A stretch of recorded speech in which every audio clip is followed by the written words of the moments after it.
Pretty, isn't it? Perfectly balanced, as all things should be. If the laws of science are framed in their most perfect, most symmetrical form, then life cannot exist at all. At the dawn of the universe, there was nothing.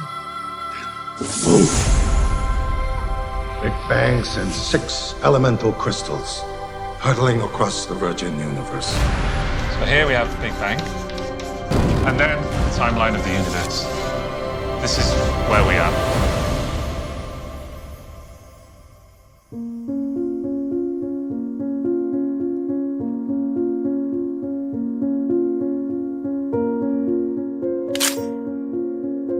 Pretty, isn't it? Perfectly balanced, as all things should be. Mungkin kalian setuju dengan kata-kata Thanos ini, bahwa alam ini seharusnya seimbang dengan sempurna. Karena itu, terlepas dari kejahatannya memusnahkan setengah makhluk di alam semesta menggunakan Infinity Stones, sepertinya Thanos mempunyai niat yang mulia, yaitu mengembalikan keseimbangan alam ini. If life is left unchecked, life will cease to exist. It needs correction. You don't know that! Tapi Thanos lupa bahwa di dunia ini tidak ada yang sempurna, karena yang sempurna hanya Tuhan. Mungkin terkesan bawa-bawa agama, tapi percaya atau tidak, sains menunjukkan hal yang sama. If the laws of science are framed in their most perfect, most symmetrical form, then life cannot exist at all. Di sini Profesor Michio Kaku, ahli fisika teori, mengilustrasikan. Kita berharap gasing ini terus berputar dan tidak berhenti, dalam arti seimbang dengan sempurna. Tapi realitanya tidak. Bagaimanapun gasing ini akan berhenti berputar.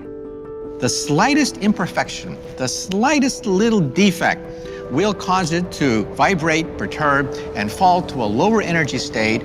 Symmetry has been broken. Apa yang dimaksud Michio Kaku adalah alam ini bekerja justru karena ada cacat pada setiap komponennya. Itulah yang menjadikan kita bisa melihat realita. Come back to reality, Tom. Dalam kata lain, alam ini bekerja karena setiap hukum alam membatasi kesempurnaannya. Mengapa? Karena ia hanyalah potongan dari kesempurnaan yang sesungguhnya, yang dalam matematika disebut simetri. Seperti sayap kupu-kupu, kita tahu sayap kiri hanya sepotong dari sebelah kanan, karena kita tahu kedua sayapnya simetri. Maka kita melihat kesempurnaan kupu-kupu ketika melihat kedua sayapnya. Everything we see around us is nothing but fragments of this original perfection. Whenever you see a beautiful snowflake, a beautiful crystal, or even the symmetry of stars in the universe, that's a fragment. That's a piece of the original symmetry at the beginning of time. Konsep simetri dalam fisika pertama kali ditunjukkan oleh seorang matematikawan perempuan bernama Emmy Noether. Dia menunjukkan bahwa dari sudut pandang matematika, hukum-hukum fisika yang kita kenal seperti kekekalan momentum atau kekekalan energi sesungguhnya hanyalah konsekuensi dari simetri. Itu yang membuat para ilmuwan terus mengkoreksi teori-teori yang ada, seperti hukum gravitasi Newton yang kemudian dikoreksi oleh Einstein menjadi hukum relativitas umum. Dan semakin mereka mendalami, semakin mereka menyadari bahwa semua ini diatur oleh satu simetri yang sama. The laws are dictated really in their form by requiring tremendous amounts of symmetry. That's how we found them. And it keeps getting us to look for deeper and deeper connections. So ultimately, perhaps we exist because the universe had no other choice. An equation has no meaning to me unless it expresses a thought of God.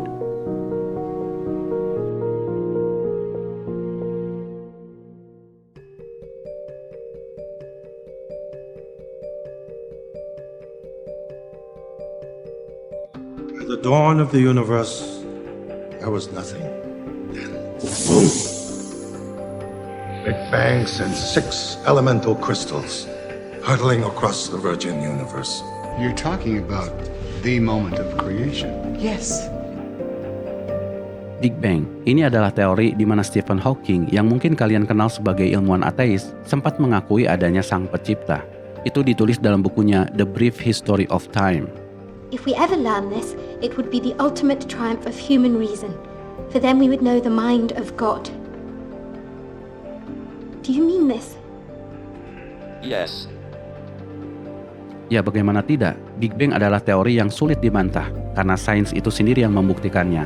Hawking termasuk yang membuktikannya bahwa alam semesta memiliki awal. You'd prove the universe had a beginning and thus a need for a creator. So here we have the Big Bang, and then the timeline of the universe. This is where we are. Penemuan teori ini berawal dari seorang astronom yang namanya dijadikan nama teleskop terbesar, Edwin Hubble. Dia orang pertama yang membuktikan dengan teleskopnya bahwa alam semesta ini benar-benar maha luas. Objek yang tadinya dikira hanya debu-debu di angkasa yang disebut nebula, ternyata adalah kumpulan galaksi di tempat yang jauh. Sehingga para astronom saat ini memperkirakan bahwa jagat raya ini memiliki lebih dari 200 miliar galaksi. Yang lebih mengejutkan lagi, saat Hubble mengamati galaksi-galaksi ini, dia menemukan bahwa galaksi-galaksi ini menjauh dari kita. Dan semakin jauh galaksinya, semakin cepat ia bergerak menjauh. Itu dibuktikan dengan adanya redshift, pergeseran gelombang cahayanya yang menuju warna merah, yang artinya semakin menjauh. But if the source is moving away from us, the wavelength is stretched towards the red end of the spectrum, or redshifted in the parlance of astronomers. Lalu ilmuwan lain, George Lemaitre, mencoba menjelaskan fenomena ini, bahwa bukan hanya galaksi-galaksi ini saja yang menjauh, tapi seluruh alam semesta saling menjauh satu sama lain. Dalam arti alam semesta mengembang seperti balon yang ditiup. Disinilah para ilmuwan menyadari bahwa seandainya waktu diputar balik, maka ada masa di mana alam semesta ini berawal dari satu titik. What if I reverse the process all the way back to see what happened at the beginning of time itself? The beginning of time itself? Yes. Bukti adanya Big Bang adalah ditemukannya jejak radiasi Big Bang yang disebut Cosmic Microwave Background yang ditemukan secara tidak sengaja oleh dua orang astronom, Arno Penzias dan Robert Wilson, dengan antenanya yang mirip trompet.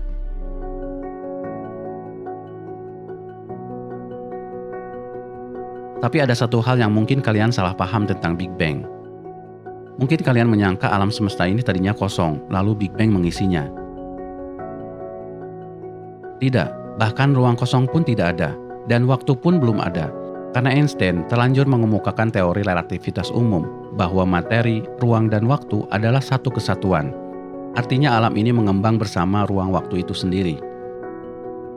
Lalu pertanyaannya, bagaimana para ilmuwan mendeskripsikan satu titik itu di mana ruang waktu itu sendiri tidak relevan? Sayangnya mereka tidak mampu menjelaskannya selain menyebutnya singularity atau singularitas. And at its end point, what are we left with? A space-time singularity. Sulit menjelaskan apa itu singularity, karena dalam matematika dan fisika, singularity dipakai untuk mendefinisikan sesuatu yang tidak terdefinisi. Tidak terdefinisi bukan berarti tidak ada. Ada tapi tidak terjangkau oleh akal manusia. What do you mean keep going? Before the universe began? No. Keep going, develop the mathematics. They couldn't come up with a good answer, so we just say it's undefined. This is where our understanding of mathematics breaks down and we just call it a singularity. Kalau diterjemahkan ke dalam bahasa Indonesia, singularity artinya keganjilan. Tapi akar kata dari singularity itu sendiri adalah single atau singular. Artinya tunggal. Tunggal berarti tidak terbagi. Seperti dalam matematika, 1 dibagi 0 juga disebut singularity. Coba saja di kalkulator kalian ketik 1 bagi 0. Lihat apa hasilnya. Artinya sudah tidak bisa dibagi. Dan kalau kalian menggunakan kalkulator di Google, maka yang keluar adalah infinity.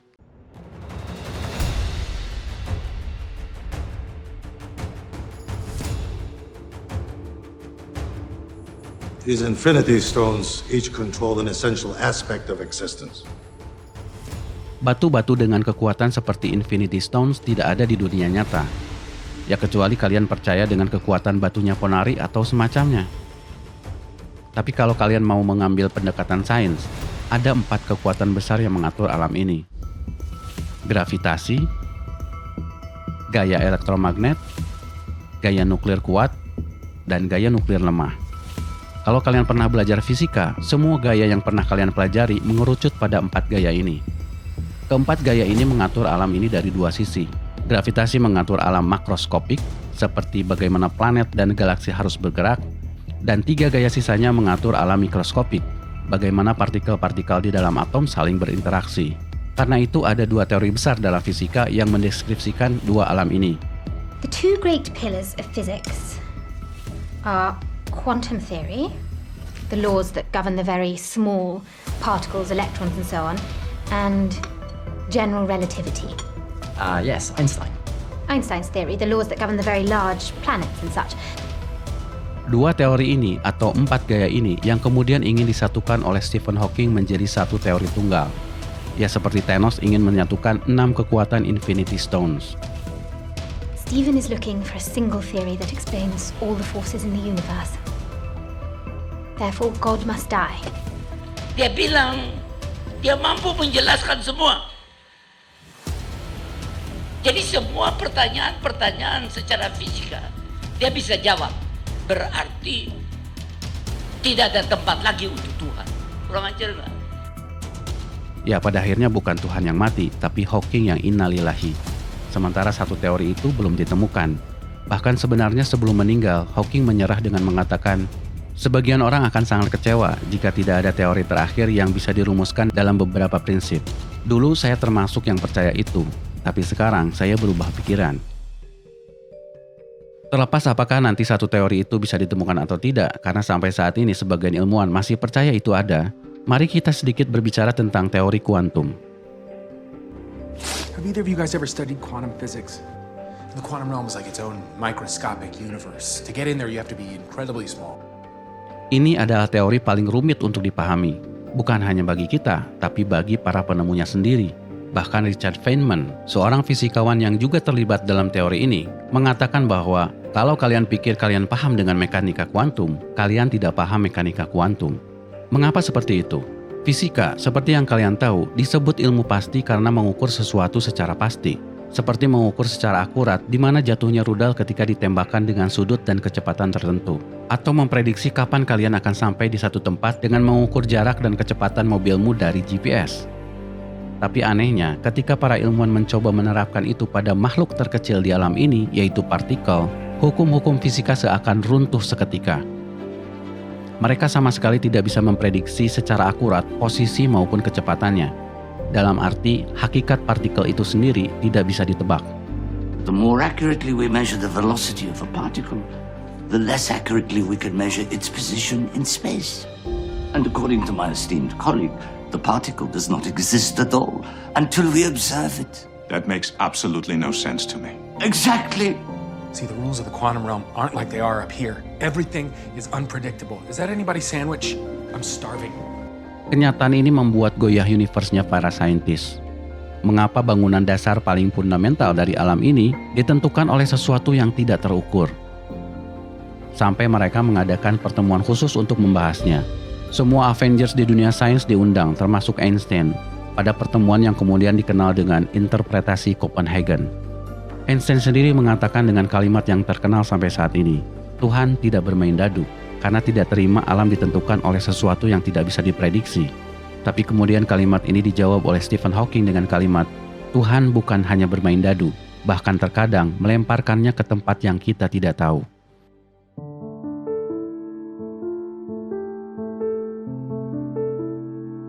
Apa kesimpulan kalian dari cerita ini? Apa endgame-nya? Kalian boleh menginginkan kekuatan seperti Thanos atau raja yang duduk di singgasana dengan segala kekuasaannya. Kalian boleh menginginkan kepintaran seperti Tony Stark atau ilmuwan dengan segala kejeniusan teorinya. Tapi jangan sampai kita dikutuk oleh kekuatan dan kepintaran itu sendiri. You're not the only one cursed with knowledge.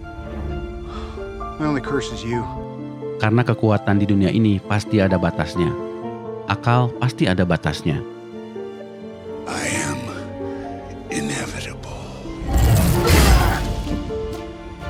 Alam sendiri menunjukkan ketidaksempurnaannya dan menunjukkan bahwa mereka hanya tunduk pada kesempurnaan yang lebih besar. Jika kita merasa pintar, ingatlah, bahkan kita tidak mampu menjelaskan makhluk sekecil nyamuk, atau lebih kecil dari itu, atau lebih kecil lagi. Akal bukan ditujukan untuk mengetahui segalanya, tapi akal ditujukan untuk mengakui yang punya segalanya. Dia sempurna, dia esa, dia tak terhingga.